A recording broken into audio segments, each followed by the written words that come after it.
Au Maroc, la Cour constitutionnelle a validé la loi organique numéro 53.25, modifiant celle relative à la Chambre des représentants. Elle durcit les conditions pour se présenter aux élections législatives. Sont inéligibles les personnes condamnées ayant perdu leur mandat ou poursuivies pour infractions graves. Cette réforme, examinée par la Cour le 16 décembre, vise à garantir la probité de la vie publique et la sincérité du scrutin.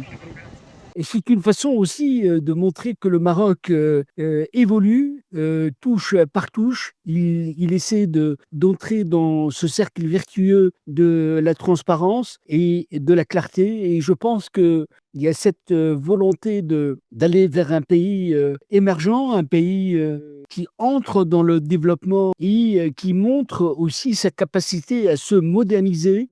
La nouvelle loi prévoit également des sanctions contre la désinformation électorale et 50 000 à 100 000 dirhams d'amende pour diffusion de contenus mensongers ou manipulés pouvant influencer le scrutin. Parmi les autres mesures figure la déchéance automatique d'un mandat en cas de détention prolongée, le dépôt électronique des candidatures, le maintien de listes régionales pour favoriser la parité et le vote par procuration numérique pour les Marocains de l'étranger. Cette évolution des textes et des pratiques, c'est quelque chose de très important dans cette maïotique de la démocratie, cette façon de cheminer sur la voie d'un pays moderne qui a des contre-pouvoirs et qui essaie de rationaliser l'action.